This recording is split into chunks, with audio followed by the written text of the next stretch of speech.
What's up, guys? It's Gardy B with the Jenkins Jonez show. As always, I'm here with my good internet buddies, Dragonfly Jones, a.k.a. Tyler. What's up, guys? Jethro Jenkins, a.k.a. John. What's up, bubbas? And if you fuck with us, you want to see more of our content, please jump on YouTube and subscribe to our channel. It was already going to be our lead podcast topic, but in addition to the Nets giving up 153 points in a basketball game against the Sacramento Kings, that's the most points the Kings have scored in 29 years. Jeez. When did they score more than that? Like, what was this? How many points was it prior? Because that's insane. I don't know. My family could not afford cable at that time. I was a child, so. Man, we was in and out of cable too, man. I hated that shit. Hated that shit, bro. Wild seeing all the quality music of life videos swings. and whatnot. Crazy, bro. Going to my grandmother's and recording like BET and shit and bringing it back to watch it. Oh man. Anyway, all right. Well, Tyler, you brought it to our attention. This Chris Haynes piece, a lot of quotables in it. Well, I'm sure we'll get through all of them. But what was your first response to the piece and to Kevin Durant saying what he had to say and this story coming out? Crazy timing, obviously, on the heels of that 153 points by the Kings. But what are your thoughts, bro? Kings got these motherfuckers soul searching, bro. Like how you go on a media blitz because the Kings dropped 153 on you? But goddamn. But I left the article feeling a bit confused, I guess is the best way to put it. I mean, it seemed like it was very genuine from KD. It seems like he was shooting from the heart. I'm not at all saying he was being phony. It doesn't seem like some dressed up like PR move or whatever. It seems like, he just hopped on the phone with Chris Haynes or sat down with him or whatever the hell and just shot straight. That's what it feels like. So, while I definitely appreciate the authenticity of it, like I said, I left a bit confused. And the things that confused me were, for one, he mentioned, lack of preparation, lack of dedication, lack of practice. As in talking about why he kind of wanted Steve Nash. Yeah. As a reason, why he wanted out, why he wanted, the culture to shift there. And, I want to be clear. I'm not at all saying KD is full of shit for saying that was his reason for wanting out, because KD is a notorious hard worker, right? Like he lives, eats, breathes basketball. Yeah. So I can completely understand him wanting out because that was not the Nets culture. Like I said, I wholeheartedly believe when he says that. But the subtext there is like, here is a team. The subtext feels like, for that to be KD's line of thinking is that a team that is dedicated to preparation is a team that will be competitive, right?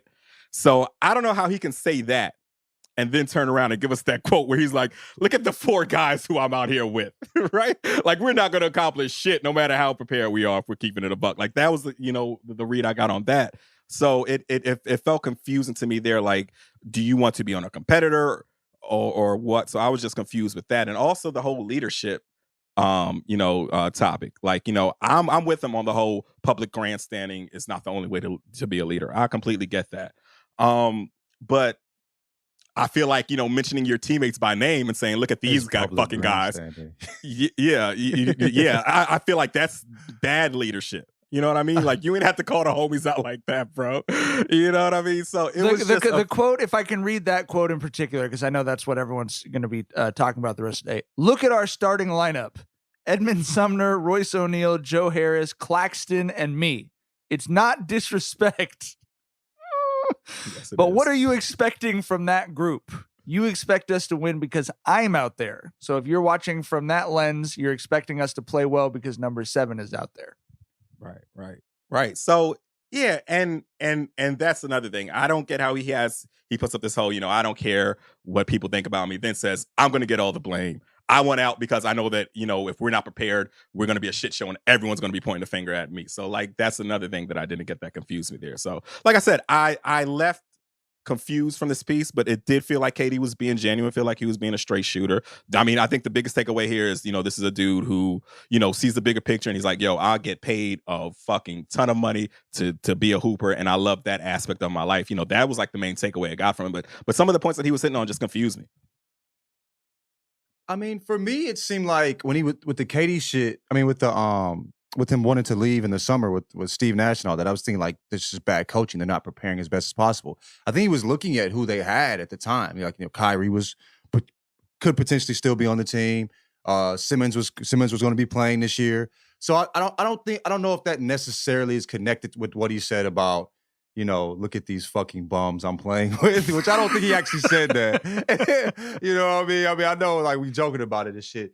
But I don't know if it's necessarily connected with that. So I do understand, and though, like at that time, that's what he felt, and him wanting to be like, yo, we have decent players, but I know what it takes to win a fucking chip, and we're not fucking doing it. And Steve Nash, you do too, because you were a part of that fucking team. You were working with the fucking guards, and we're not fucking doing that shit.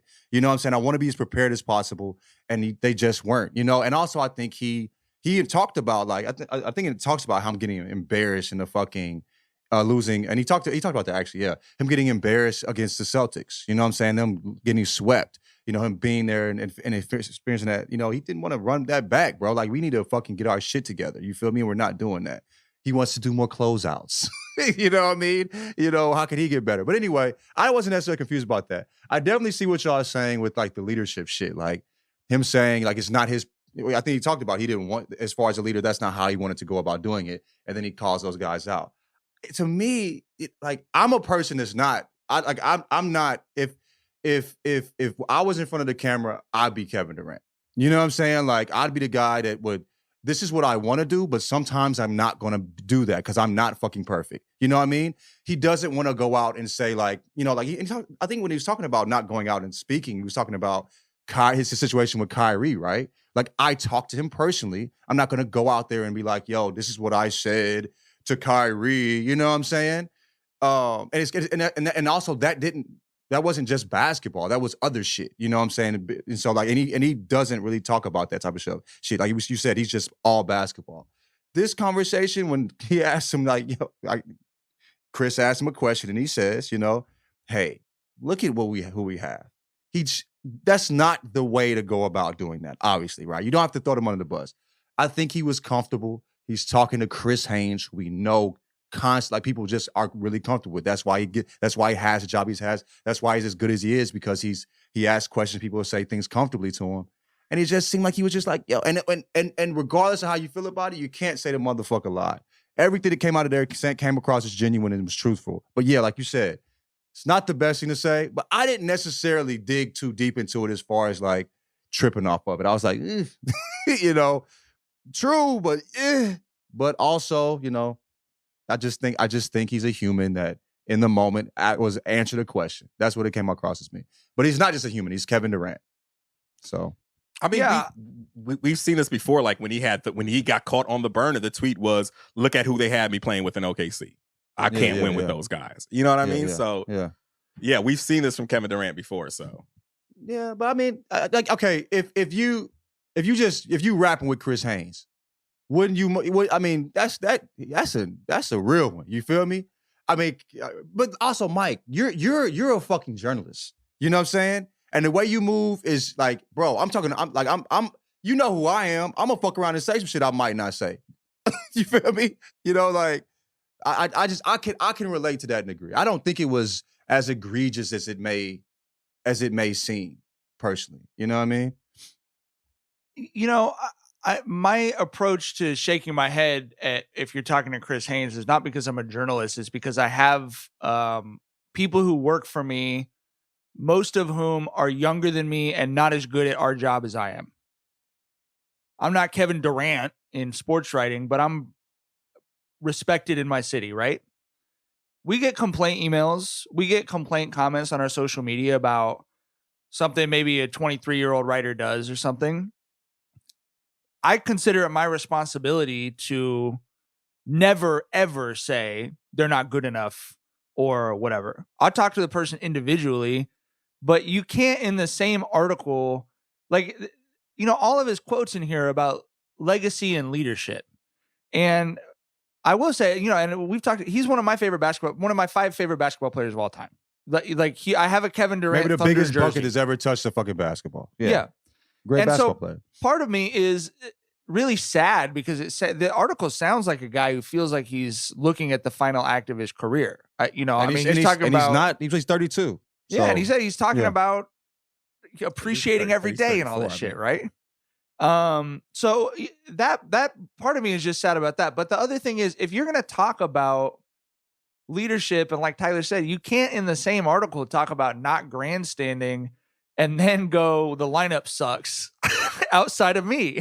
You just can't fucking do that, bro. And I don't care if you run a fucking liquor store or if you're one of the 3 most famous athletes in the world. You just can't say that shit, whether you're talking to Chris Haynes or you're on a burner account or whatever, bro. You just I cannot understand it's taken like, that way. To do me, that. and I think the way he meant it was, what do you truly expect out of this lineup? You know what I'm saying? Like, you expect But me. what does that mean, John? I mean, bro, it means that he can, like, It means you're they not going suck. to. It means you're not everyone going to but be. me No, suck. he didn't say you're not going to win a championship with these guys. You know what I'm saying?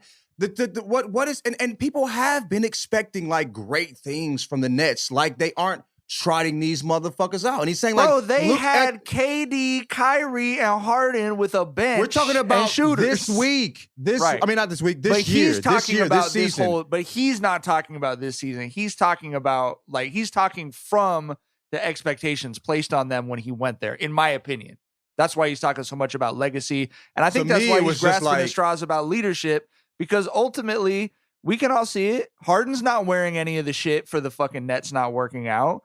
Kyrie's not wearing any of the shits because everyone's kind of writing him off as crazy. And Steve Nash got fired. So he's the last one holding the fucking bag, and I think he's kind of trying to talk his way out of it a little bit. I think he doesn't understand, like we talked about, he doesn't understand who he is. He's fucking Kevin Durant and how people are going to take certain shit, right? But I think that the statement didn't come across him saying, like, these niggas is fucking bums. Like him saying, I understand how that's what we would, come up, that's where we would go with it or crack a joke about it. The shit really, to me, he seemed like he was saying, like, this is who we have. This is not a great team as a whole. You know what I'm saying? Like, that's what it came. That's when I read it. That's exactly what I thought. I didn't know how, and I was thinking like, damn, I laughed a little bit, honestly. Obviously, you know what I'm saying? But I was thinking like, I think this is what he meant. I didn't see all the other shit until like I went on Twitter when y'all were, and saw like, people going back and forth about it. But I'm talking to y'all about it. I've got two quick things. Number one is I think Kevin Durant, at the end of the article, he's talking about like the way I'm mentoring Cam Thomas. That's my legacy, Cam right? Thomas, yeah. Your legacy is you're like one of the rawest dudes fucking ever in history, right? You could not know anything about basketball and watch that dude play and understand he was one of the greatest ever. That's your fucking legacy. But he's simultaneously like one of the most powerful guys ever and kind of putting up this like, well, I'm the helpless old Kevin Durant. Like, I don't have any help. And like the coach that I picked sucked. Like, the teammate that I picked, like, I don't know how you expect me to lead him. It's like, you led him to Brooklyn. Like y'all picked Brooklyn. That was your decision, So, but the thing, and I just think he confuses his job with our job. Your job is just to be the fucking rawest ever. You don't have to comment on the makeup of the team. That's Chris Haynes' job. That's our job. But nobody's doing it. Nobody's doing it. When motherfuckers talk about this team, nobody's talking about, well, yeah, the makeup isn't the best. You know what I'm saying? For the most part, they're saying it's all jokes and shit. You know what I'm saying? I've been seeing a lot of people saying KD deserves a better roster to still be this good in the twilight of his career. I haven't seen a lot of that. Not the people he wants to be saying it. I haven't but seen I a agree lot with of you, that. Tyler. Yeah. But the other thing I'll say, and this is a pretty big sweeping statement, but I think it's time we talk about the player empowerment era, and I think it's time to acknowledge that like Bron was good at that shit. And who else? Like we had one dude who is as big as Jordan who successfully leveraged the NBA, like really the whole NBA, conferences of the NBA, right? To what he wanted them to be. And this shit not only has not worked for other people, but it has been horrific for a lot of other people who tried this shit. This sucks so bad for KD, bro. None of this is the shit we should ever be talking about with a basketball player as good as Kevin Durant. But it's a different world to try and be the coach, GM, and player. It's not even working for Bron right now. And there's nothing wrong with being like, I'm one of the 5 or 10 best players ever, and that's all I'm worrying about. Maybe you end up lucky like Steph in a situation with a great front office is putting together a competitive roster around you. Maybe you don't, and you make a free agency decision to go to Miami or play with a front office that will put a competitive team around you, whatever. but maybe that's the only decision you need to make for your quality of life, as well as our quality of what we're watching. You know what I mean? Maybe we can close the book on that shit a little bit and just fucking hoop, bro. I don't know. Saying let the GMs do GM shit. That's what you saying? I'm with you on that. I like I said, I appreciate KD being genuine. I appreciate the bigger picture aspect of the way he's looking at things. But bro, you're still a 30-point per game guy. You are still good enough to be the best player on a championship team right now. Right, like, and that whole my legacy is going to be what I taught Cam Thomas in 2032. That's Jared Dudley talk, dog. like that is not 30-point per game, 50, 40, 90 guy talk, dude. But you're not Udonis Haslam.